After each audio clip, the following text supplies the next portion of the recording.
What's going on, DGen Nation? Back with another video. This is going to be my 82nd BBM4 draft of the offseason. So, about to hop into my 82nd BBM4 draft of the offseason. If you want to sign up for Underdog, please use my promo code LarryBird617.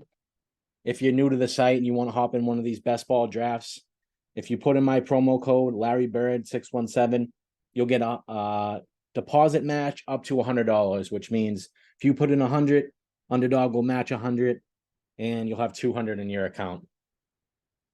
So I am picking out of the 6th spot. Like in this range, I've been wanting to pick more in this area. You're kind of guaranteed one of the elite players there, especially when somebody goes rogue like that. The team out of the 1 spot takes Kelsey. So you see that every once in a while. Normally it's Jefferson Chase is the 1 and 2, but we see Kelsey go there at 1. Team does have a red badge, so maybe they're just trying to get different. Maybe build in that KC Cincinnati stack. I've been dying to get more Cooper Kupp. Absolutely love him at the 6th spot. 5 or 6, I've gotten him a couple of times, so feel great about that. Normally it's the 5 spot because you don't see Kelsey going there, so he pretty regularly goes at the 5 spot. So if you're not picking at 5, you rarely get him. But happy to get him there at 6. AJ Brown goes 7.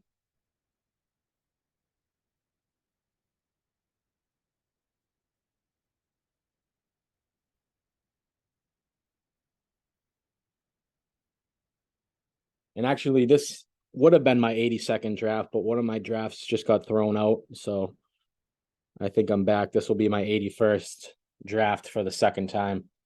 And I think there's a few more drafts that I have that Underdog is probably going to take a look at some point, where people just went completely rogue and drafted guys who aren't in the league anymore, or took them 10, 11, 12 rounds ahead of ADP. So possible I have a couple more that are thrown out. It's tough because it doesn't show you exactly which draft. So I like to balance my portfolio in a certain way. And when those drafts get thrown out, it does kind of throw things off for me personally.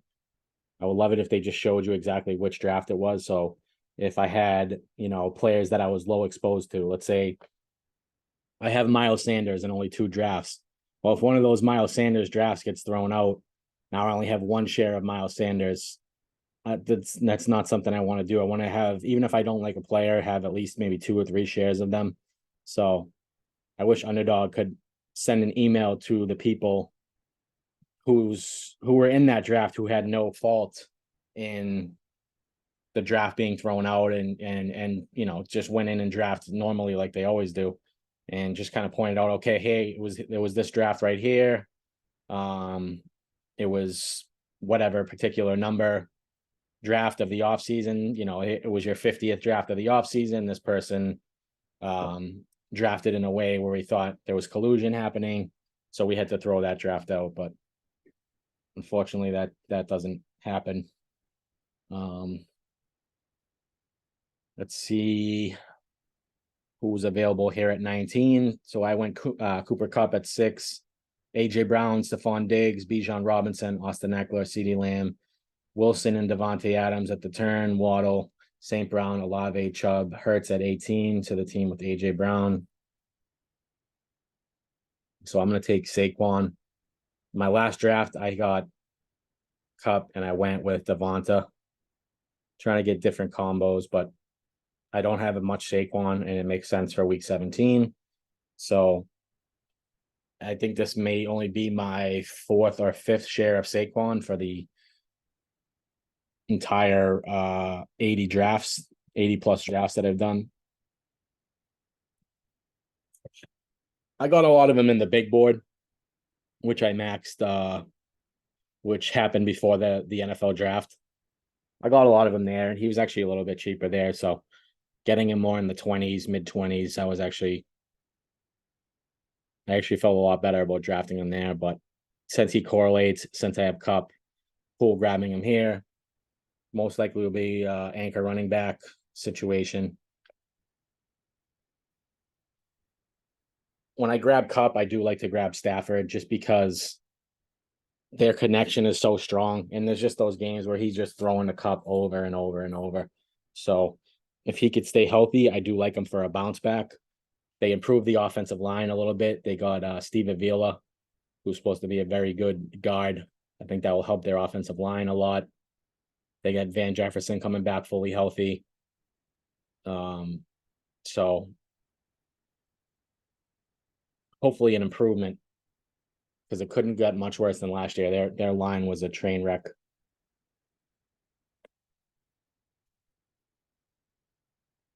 And if that's the case, a lot of the times when Cooper Cup's going crazy, he could take a slant to the house 50, 60 yards. So in those scenarios, I would like to have Stafford as well. So after I went Saquon 19, Jonathan Taylor, T. Higgins, Devonta Smith, Derrick Henry at the turn, Patrick Mahomes, Tony Pollard to the Kelsey team, Andrews, Josh Allen, Breece Hall, Ramondre on the clock. I don't like Metcalf over Jacobs.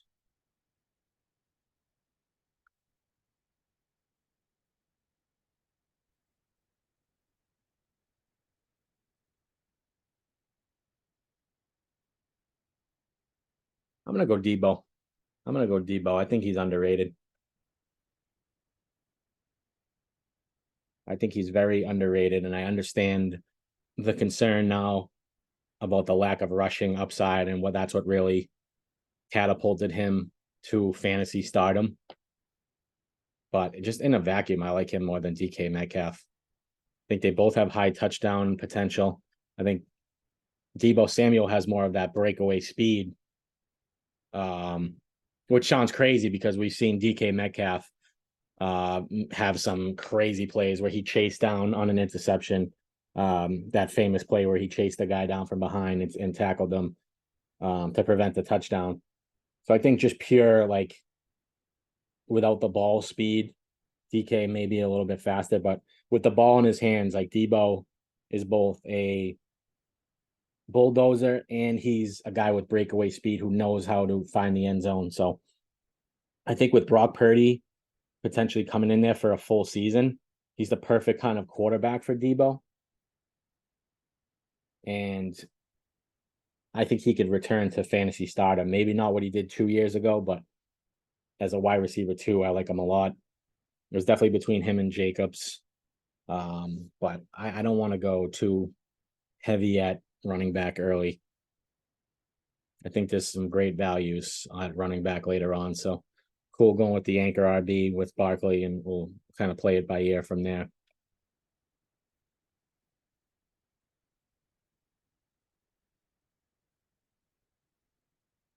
So I went Debo Samuel at 30, and then we see Calvin Ridley, Josh Jacobs, DK Metcalf, Keenan Allen, Jahmyr Gibbs, Najee Harris, Travis Etienne, Jerry Jeudy, DeAndre Hopkins. So it's interesting the team there at the one spot went Kelsey. And I don't really understand it because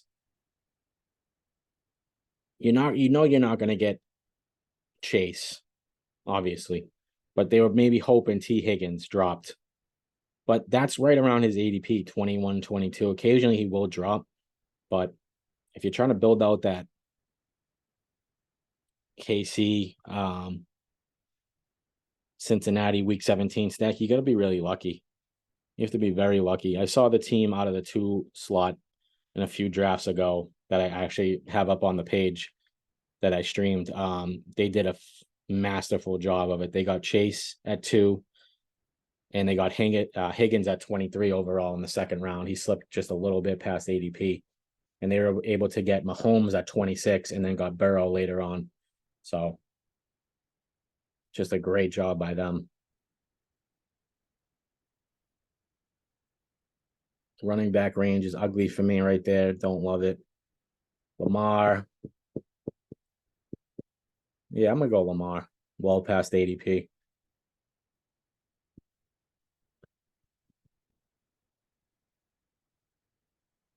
Totally fine taking unstacked Lamar if that's the case.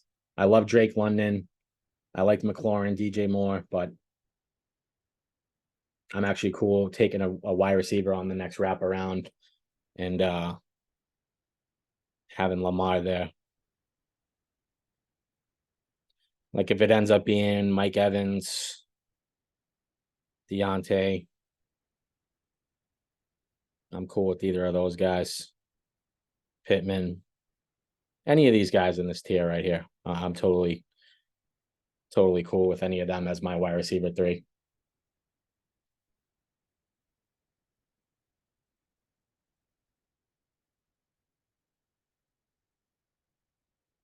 So I went Lamar 43, DJ Moore 44, McLaurin 45, Burrow 46. And I'm guessing that the team at the turn was hoping Burrow made it back to them there so they could double up with Mahomes, Burrow, continue to build out that KC Cincinnati stack. But that's why I don't go crazy for that stack because everybody's looking for it. Everybody's reaching for it. And I'm going to wait till it either settles down. And if it doesn't settle down and the prices get more affordable, then I'm okay not having much of it. See, this is the dilemma though with taking Lamar is that Justin Fields is here now at 54, past ADP.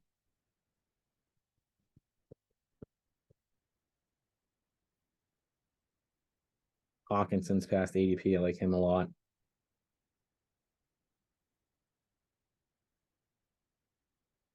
No, I'm gonna grab Fields. It's past ADP. Could have potentially, aside from Richardson, I could have the two best rushing quarterbacks in the league. And I was actually considering Mike Evans there. Mike Evans, I see sometimes go in the 70s, and he was continuing to trend downwards, downwards, downwards. I have like 25, 26% Mike Evans. So he's somebody I'm looking at every time in this range. But that was a little ADP reach right there for me. So I said I'll show some restraint. I won't take him right there ahead of ADP. Grab the two elite quarterbacks who, out of anybody in football besides maybe Anthony Richardson, I'm cool taking them unstacked. So my plan honestly was to take Daniel Jones and Matt Stafford, but I'm fine pivoting away from that. As long as they're past ADP, I'm fine scooping them up there. No qualms about that at all. So I went Lamar 43, DJ Moore, Terry McLaurin, Joe Burrow, Mike Williams. The team at the turn went Drake London, Christian Kirk, Joe Mixon at 50, Chris Godwin 51, Walker 52, Miles Sanders 53. Miles Sanders to me is a gross pick in that fifth round. He's the definition of, if you're going to talk about dead zone, I feel like he's the definition of a dead zone guy. Got a contract, has some opportunity. Don't see him playing nearly as well as he did on Philly last year. So I go Fields 54. Then we see Mike Evans, Aaron Jones, Madison at 57, Herbert 58, Dobbins 59. Team at the turn goes Hawkinson. Nice value there ahead of after ADP. At 60 overall, 61 they go Marquise Brown. So I like that team out of the 12 spot a lot. They got two elite running backs. They got three pretty good receivers and an elite tight end. After Hollywood Brown, JSN 62, Pittman 63, Trevor Lawrence 64.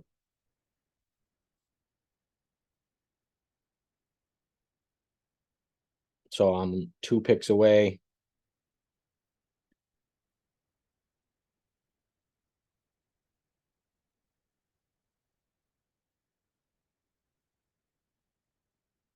I would love if Deontay Johnson made it to me, but of course he doesn't. He goes.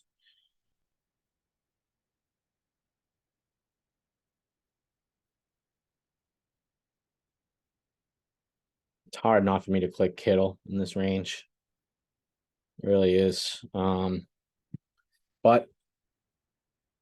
I think Treylon Burks is an undisputed one.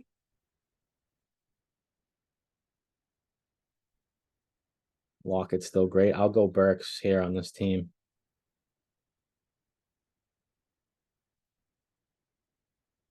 Right at ADP. Walk in sort of that top 3 receivers. I could have gone Kittle, and I probably would have gone Kittle if I didn't have the 2 quarterbacks already, because I could have grabbed Purdy later and I could have built in that San Francisco stack. That's a stack I'm desperate, not desperate, but that's a stack I don't have much of, and I really would like to get more of. Is that San Francisco Washington Week 17 game? I don't have much of that game. I have a lot of San Francisco stacks, not many Washington stacks, and Washington is actually a good stack to get because other than McLaurin, every single one of their pieces is cheap and fairly priced. So the only thing that makes me nervous is Howell. Doesn't have my I don't fully believe in him the way it's being reported. 5th round pick, flashed a little bit in one game last year. That doesn't, that's not going to sell me completely.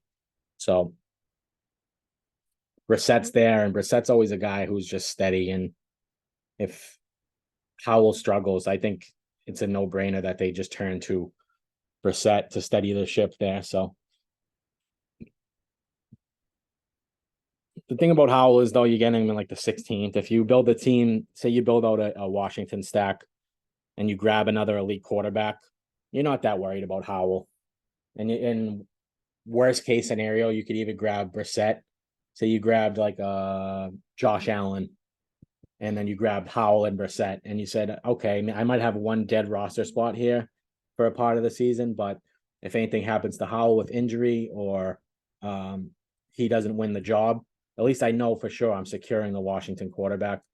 So that is an option, not my favorite option, but it is an option nonetheless. So I'm going to grab Waller here to further correlate. Do I grab Waller? Do I grab, you know what? I'm going to go Cam Akers, actually. I'm going to go Cam Akers. He's past ADP.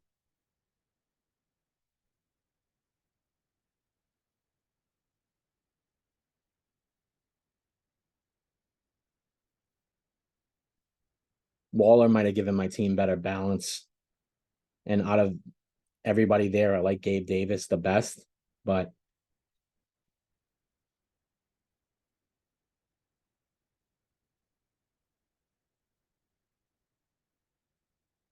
I have a few of the most important pieces. If that's the stack I'm trying to build out in some capacity, I have pretty much the most important pieces. Akers, Cup, and Barkley are most likely going to be 3 of the most important pieces in that Week 17 game. And it would feel gross to take Daniel Jones on this team as well as the 3rd quarterback, but I'm not going to rule it out. He's another guy with rushing upside. So, and both of my quarterbacks, just noticing now, have a Week 13 bye. So does Daniel Jones, though. Oh, okay. So in that case, I'm going to target Stafford instead of Jones. I think that makes more sense. And actually, if Waller could make it back to me here, that would be sensational. If not, I could take Bateman to stack with Lamar. I like Dalvin Cook as my RB3. Watson goes. So it's either going to be Bateman, Waller, or Dalvin Cook.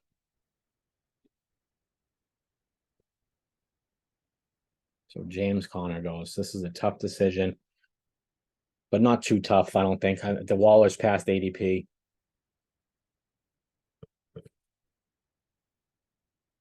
Barkley and Waller, the 2 best weapons on the Giants. I think that's undisputable.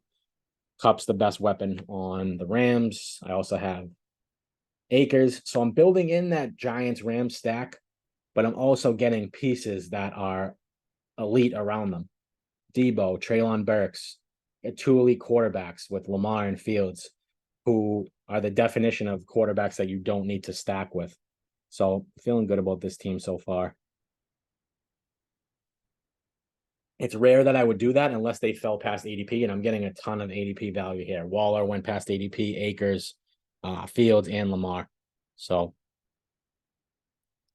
feeling good so far. Let me just go to the board and give a quick rundown. So I went Cam Akers, 78. After that, David Montgomery, Gabe Davis, Quentin Johnston, Elijah Moore, Rashad White. Team at the turn goes DeAndre Swift, 84. Zay Flowers, 85. Zay Flowers would have obviously been a target of mine if he made it to 91 there.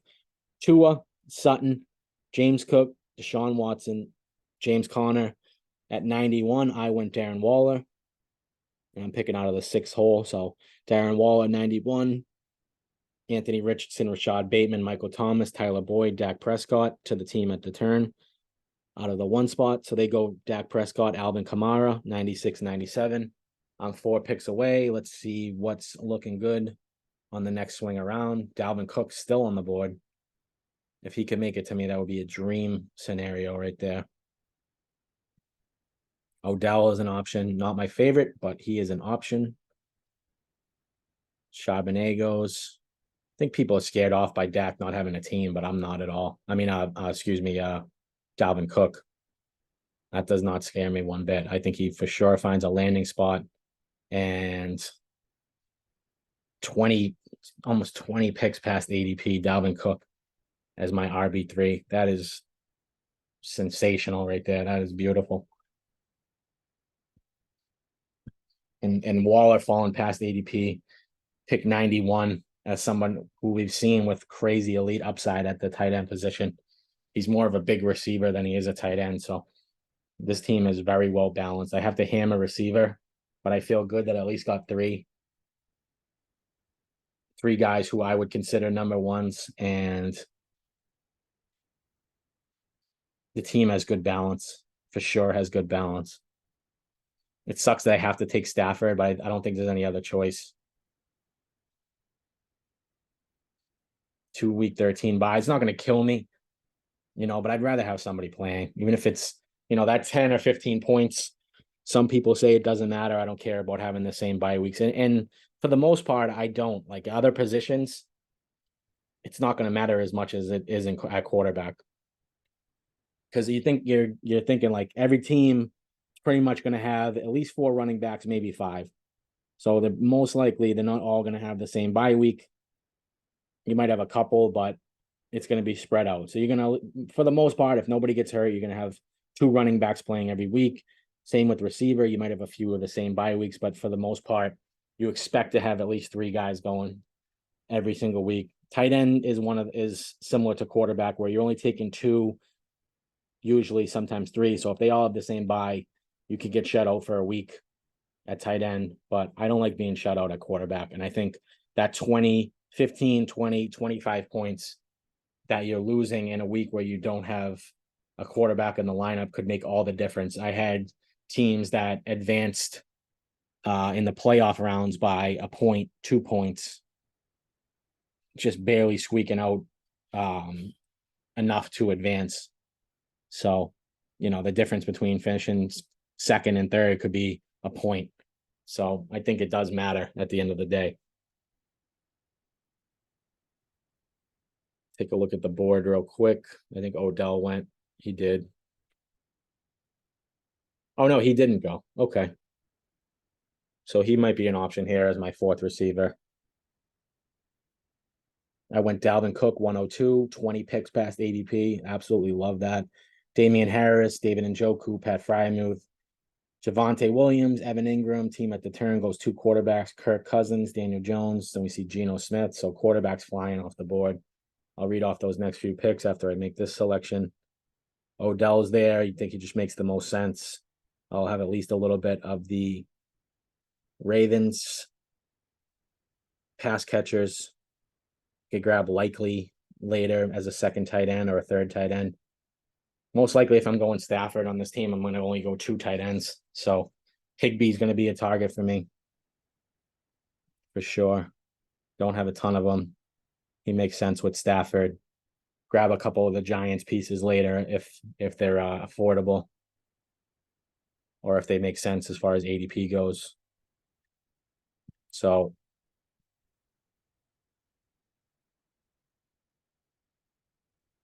where did I leave off? So the team at the turn out of the 12 spot when Kirk Cousins 108, Daniel Jones 109 as their back-to-back, Geno Smith 110, so 3 straight quarterbacks. Antonio Gibson, Romeo Doubs, Sky Moore, Jacoby Myers. I went Odell Beckham 115, Dalton Kincaid, Brian Robinson, Samaje P. Ryan, Zay Jones. Another option for me is Komet with Fields. I don't need a ton of Fields as pass catchers. I can also get Claypool near the last round if I need a couple more receivers. I'll put him in the queue.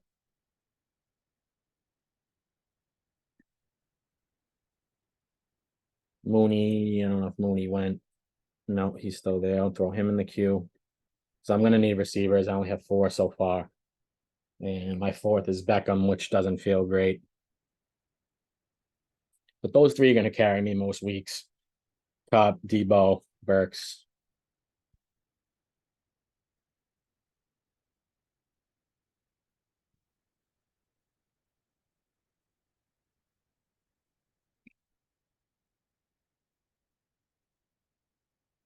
So the team out of the 1 spot at the turn goes Devin Achane, Jared Goff, Aaron Rodgers, Rashad Penny, Elijah Mitchell, Rondale Moore. I'm on the clock at 126. So what makes sense here at 126?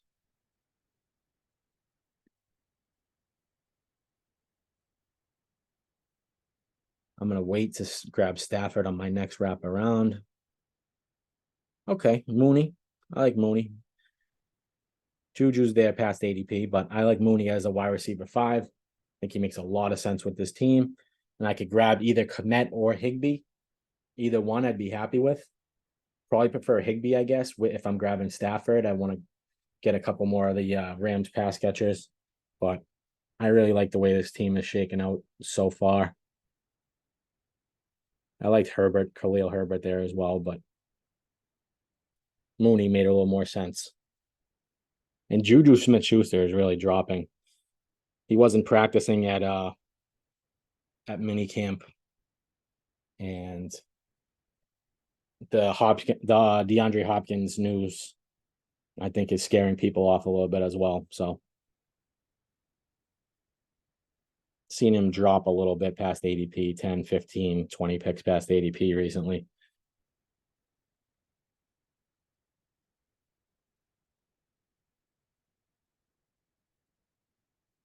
So I went Mooney 126, Rondale Moore. Let me read off from the Beckham pick. Dalton Kincaid 116, Brian Robinson 117, Samaje P. Ryan 118, 119 Zay Jones, team at the turn, Achane and Goff, Aaron Rodgers, Rashad Penny, Elijah Mitchell, Rondale Moore. I went Darnell Mooney 126, Nico Collins, Juju 128, past ADP, Jamal Williams, Russell Wilson, Greg Dulcich. Team at the turn goes Herbert, Khalil Herbert, Michael Gallup 132, 133, Derek Carr, Chico Kongwell.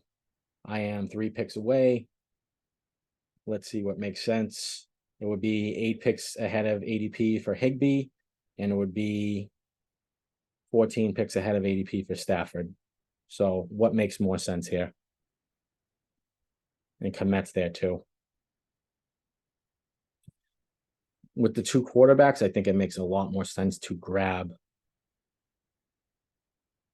the tight end. Now, they could both be gone on the wraparound, but Stafford could be gone. But I might be okay with Stafford being gone if I didn't have the 2 week 13 buys, and I wish I kind of saw that. Might have steered me away from Justin Fields a little bit. But how many teams in this tournament are going to have Lamar and Fields both past ADP? I don't know.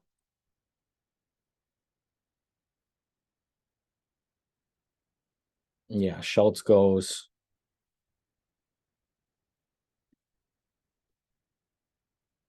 I'm gonna go Higby. I just think he has a bigger role than Komet's gonna have, especially with the addition of DJ Moore.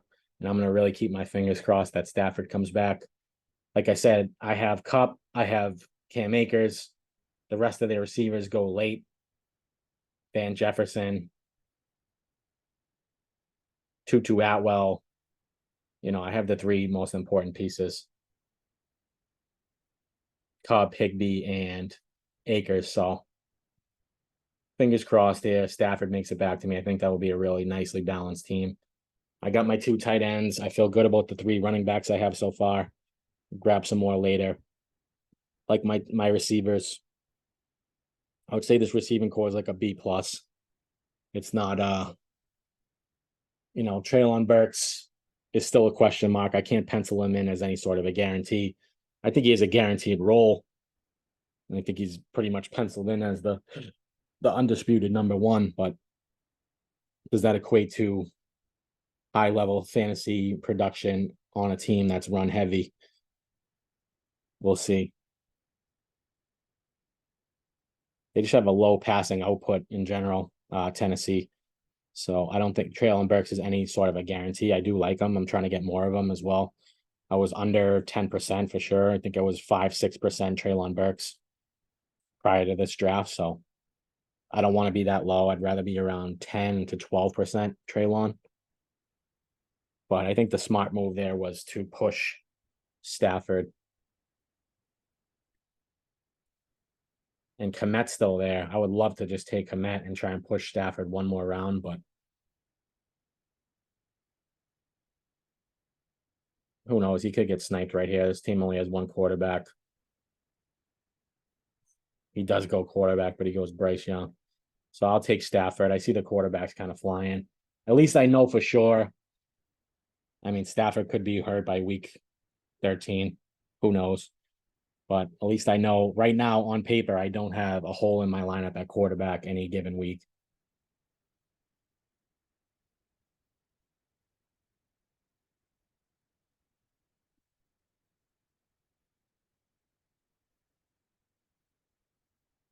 These two rookies that went, so we see four straight quarterbacks there. Jordan Love, 148, Bryce Young, 149. I go Stafford, 150, and then CJ Stroud, 151. These rookie quarterbacks are so polarizing because I took Stroud yesterday with my last pick in the 18th round.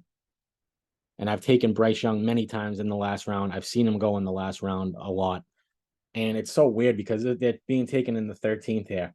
So it's like the team that builds out a Houston stack or a Carolina stack will take them, and they'll take them ahead of ADP or around ADP. But if nobody is building out those stacks in particular, they always fall to the last round. And it's so weird. You don't see that with many other players. You don't see someone either go in the 13th or go undrafted or go in the last round. Like there's usually a little somewhere in between where they'll fall a little past ADP, but they're always getting picked. They're never going to fall to the last round. So it's very interesting with those two rookie quarterbacks, the way the market is seeing them and valuing them.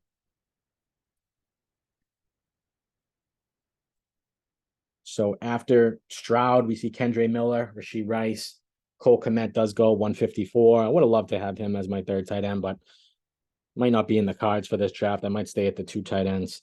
Kmet 154, Bigsby 55, 155, Van Jefferson 156, Devin Singletary 157, Jerome Ford, Gerald Everett, Tyquan Thornton, and I am two picks away, picking at 163 overall. I got Claypool in the queue, but I'm not going to be taking him obviously right here. Did Van Jefferson go? I feel like his ADP is lower than this, but maybe not. Maybe he's getting some steam. Yeah, he's actually in the 140s now. Probably rightfully so. He's a good player. I just think he got bit by the injury bug a lot last year.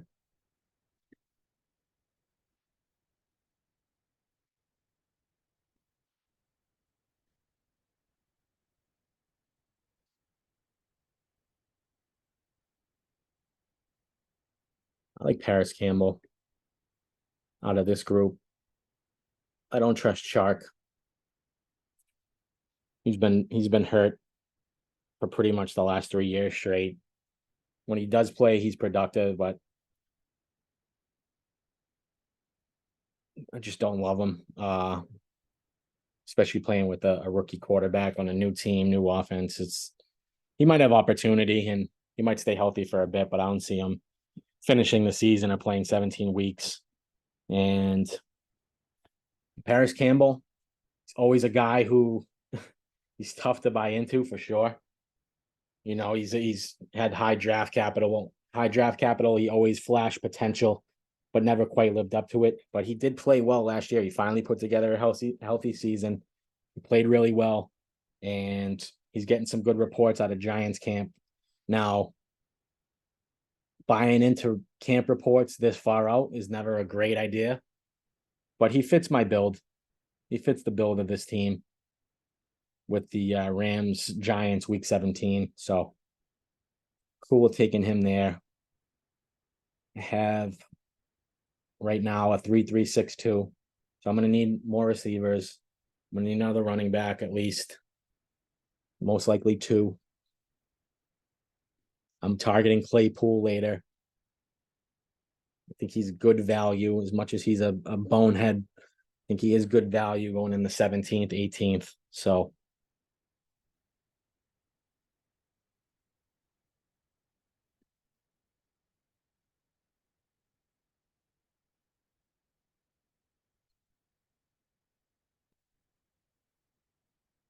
I don't have much Mechie. They're saying he should be ready for camp. I'm a little nervous about what happened? I'm a little nervous about his availability early in the season. He's 2 years removed pretty much now from the knee injury, but I don't think people realize the toll that cancer takes on you. I've had family members with cancer who've gone through chemo, and it really just breaks down your body. And he's a young guy who will bounce back quicker than someone who's a little bit older going through that. But chemotherapy really takes a toll on your body. So was he rehabbing as hard on his knee as he would have been if he wasn't undergoing chemo and dealing with leukemia? I don't think so. And they say it really takes like 6 to 8 months to really bounce back to being yourself, your energy levels and all that stuff. So I know he's getting some of the best care available, but and his risk is baked in at round 15. I mean, he's a great talent. He was taken in the second round. I think if that didn't happen, he would have had a stellar rookie season. So I'm fine taking him there. I don't have a lot of them. I'm glad that there's at least some reports out saying he'll be ready for camp. So hoping for the best for Mechie for sure. But I don't think he'll be there early in the season. I think he might be a guy who comes on late, and that's okay on this team. That's fine. If that's your wide receiver 6, then that's fine. But if it's your wide receiver 4, you're in a little bit of trouble. So after Mechie, Mostert, Mac Jones, Irv Smith, Marvin Mims, Tajay Spears, Dawson Knox, Rashid Shaheed to the team at the turn out of the 12 spot. I'm 5 picks away. Claypool is an option for me as my 8th receiver. I need some running backs for sure. I like Gainwell. Gus Edwards makes sense on this build, though, with Lamar. There's not much depth behind J.K. Dobbins, so Edwards could be due for a little bounce back. I think I'm going to take him here. I like Gainwell better in a vacuum, but I might grab Gus as my RB4. And Zach Evans is also probably a target of mine with the Rams Giants week 17. He's a little bit of insurance for Akers. I don't love Kieran Williams,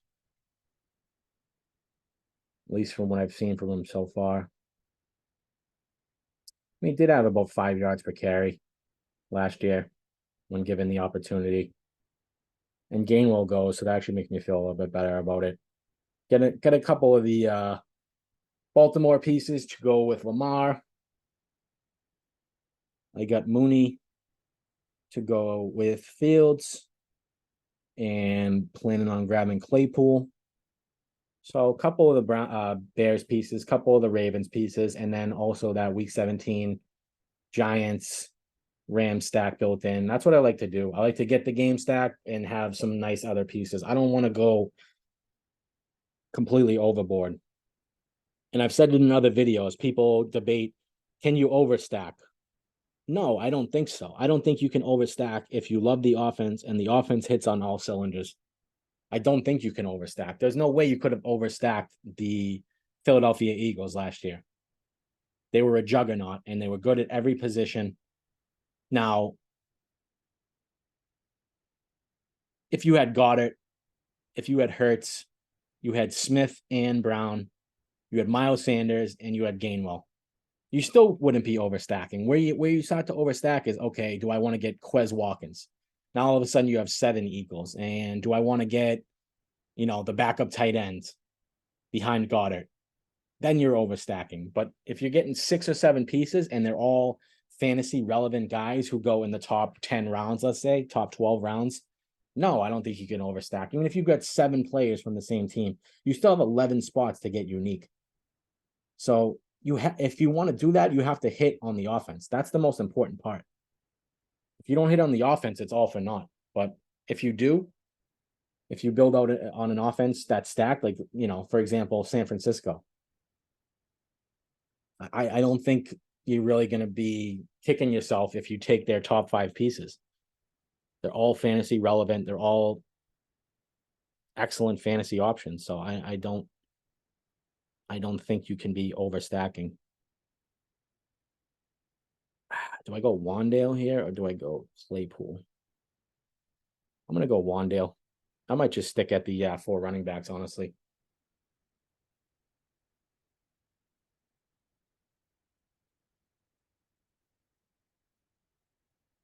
If Claypool makes it back around, cool. If not, I'll grab another running back.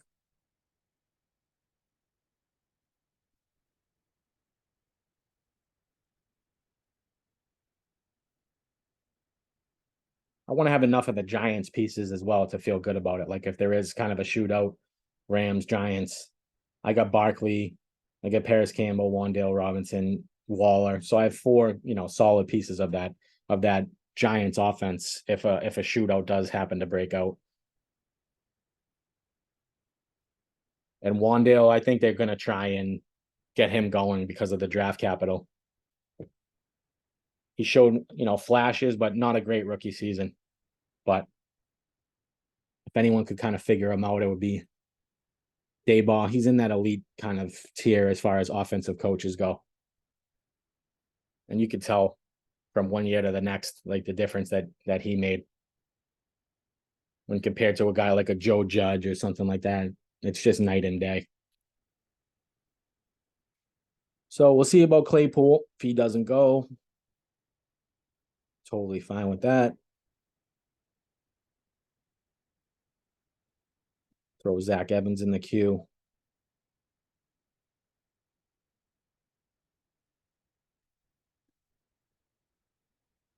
From everything I read in the tape I watched, Zach Evans looks like a good player. And the way they had him graded out is that they think he could be a starter in a year or two. So that makes me feel a little bit better about him if something does happen to Cam Akers. Kieran Williams is not the player that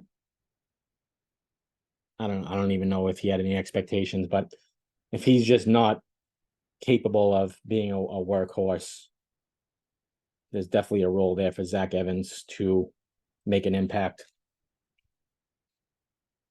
And I think it would be a committee, and if he's the better part of the committee, that's what you want. So I'll go Claypool. I'm cool with these 4 running backs, honestly. I know Barkley and Edwards do have the same bye week, but that's cool. I'm fine with that. 3, 4, 9, 2. It's a little scary taking 4 running backs, honestly, but I don't know if Claypool could find himself. We've seen flashes from him. So maybe being a number 3, he could kind of lurk in the shadows and be somebody who can make a big play here and there and spike into my lineup, especially on weeks where I have a shit ton of week 13 buys, though, all across this team. But as I said, 1, 2, 3, 4, 5 week 13 buys at receiver, but there's enough guys there who could start. Cup, Tebow, Treylon, Mechie. None of them have week 13 buys. So that's why I said about the positionally. It's much harder to get locked out in terms of bye weeks at receiver as opposed to quarterback or tight end. So a little rundown of the last couple rounds. 187, I went Gus Edwards. 198, Wan'Dale Robinson. And I'm glad I went Wan'Dale there because he probably would have been gone. But Chase Claypool stuck around 211. Could have gone with the 5th running back, decided to go with the 9th receiver. Maybe that'll come back to bite me if I have some injuries at running back. But I have a few 4 running back builds. So as long as they're guys that you feel great about, and I'll go back to my team real quick. I mean, you look at that running back core. Dalvin Cook, the only reason he's dropping here is because he doesn't have a team. If he was on a team, even if it was the worst team in football, his ADP would not be this low, and he certainly would not be slipping to pick 102. So Barkley, Akers, Cook, feel great about that. Gus Edwards is a touchdown or bust type of guy, which is fine. But good insurance, I think, if anything happens to Dobbins. So correlates with Lamar.